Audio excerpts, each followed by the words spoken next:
Okay, welcome to episode 132 of the Epic Film Challenge. And for this episode, I carried on the Akira Kurosawa series of me watching them and reviewing them with The Hidden Fortress. This is from my Samurai box set, and this is a brilliant film. It's famously been spread around through stories and so on that this was the film that George Lucas, I think it says on the back here actually, some 20 years after it was made, the film's influence would have had an even greater impact on world cinema history when George Lucas borrowed its plot for Star Wars, which is not technically true. And if you see an interview with George Lucas, he'll say that he didn't so much borrow the plot as he kind of used the device in the film, which is that this film is kind of told through the perspective of the two lowest characters in the film, these two farmers, these two grubby, dirty, greedy little farmers who were just out to make a bit of money.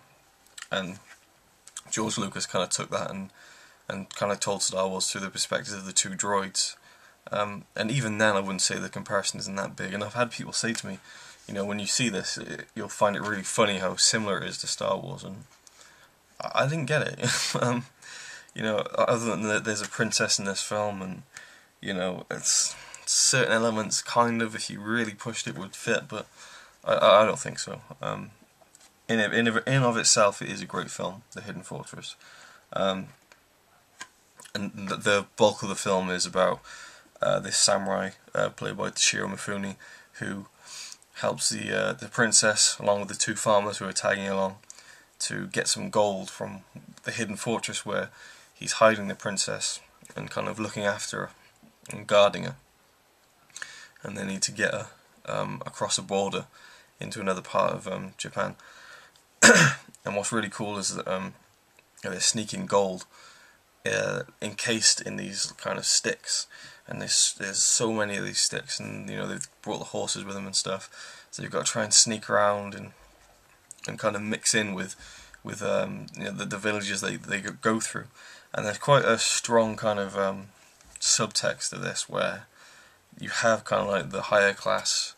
Obviously, this is a period film that's set, hundreds of years ago, but you have like the upper class in terms of like the royalty, the princess, and this samurai, kind of mingling in with the lower class, kind of, like slaves and stuff. And that was kind of like a big deal for Japan at that time to do a film like, well, not that it was a controversial, thing, but I mean, class back then in Japan. It was kind of a, not as it was in the West at the time in the 50s and 60s. So that was an important part of the film, I think, that not a lot of people pick up on. But it looks great. The film looks great. I mean, most of the hidden fortress scenes were filmed on the slopes of Mount Fuji.